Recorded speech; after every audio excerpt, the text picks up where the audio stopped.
Aus Mülheim an der Ruhr kamen zwei sogenannte Turbinennachläufer für das Kraftwerk Schwarze Pumpe im Alberthafen in Dresden an.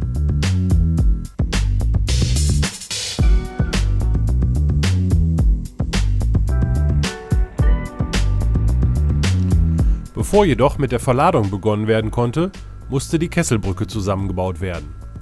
Bei dieser wird die Ladung zwischen zwei Trägern, meist auf deren Unterkante, abgestützt. Dadurch ist es möglich, die Ladung zum Beispiel bei Brückenunterfahrungen bis auf wenige Zentimeter über dem Boden abzusenken.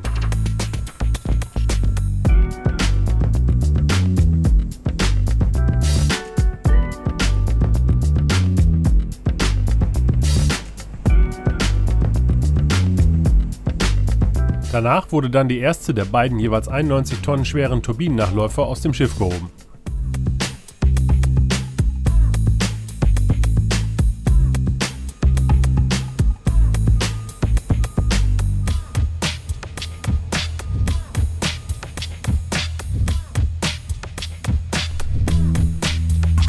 Der LKW fuhr rückwärts unter den Kran und die Ladung konnte abgelassen werden. Um das Gleichgewicht sicherzustellen, musste hier immer wieder nachgemessen werden. Schließlich standen die Turbinennachläufer in der Kesselbrücke und nach der Ladungssicherung war das Tagesziel erreicht. Jetzt hieß es für das Team, warten auf den Start des eigentlichen Transportes.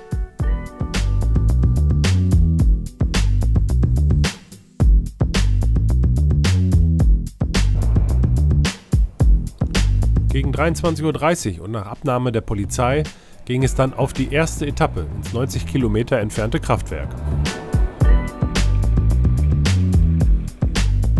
Die Strecke begann mit einer Herausforderung. Im Rückwärtsgang ging es vom Hafengelände eine Steigung hinauf bis zur ersten öffentlichen Straße.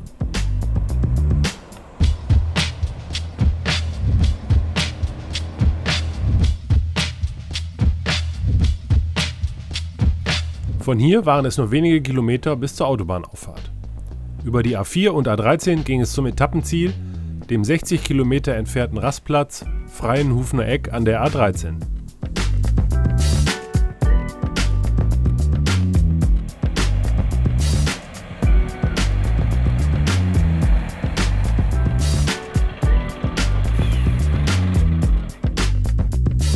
Am nächsten Morgen wurde dann nach dem gleichen Prinzip der zweite Turbinennachläufer verladen.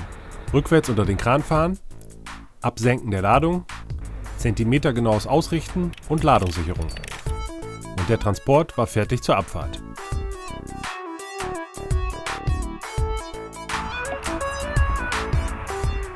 Am Abend des zweiten Tages startete dann der erste Transport.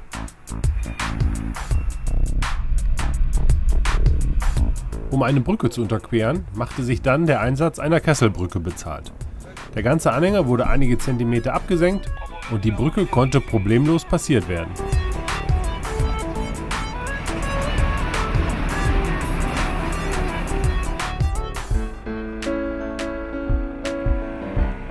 Kurz vor der Einfahrt zum Kraftwerk musste dann noch eine 90-Grad-Kurve gemeistert werden.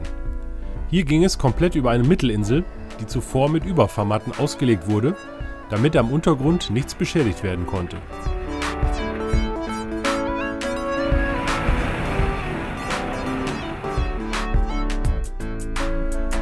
Das Tor zum Kraftwerk war dann auch kein Hindernis mehr und der erste Transport hatte sein Ziel erreicht. Wenig später erreichte dann auch der zweite Transport das Kraftwerk und das Team ging in die wohlverdiente Nachtruhe. Am nächsten Morgen musste dann noch auf dem Kraftwerksgelände bis zur Einfahrt in die Halle rangiert werden.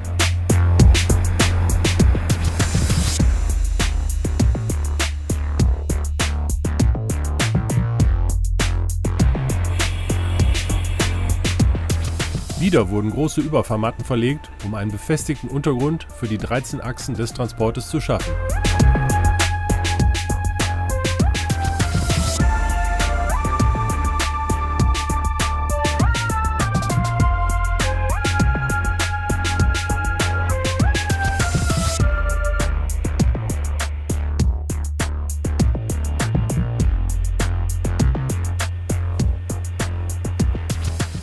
In der Kraftwerkshalle wurde der Turbinennachläufer dann mit einem Hallenkran abgeladen und in das oberste Stockwerk gehoben.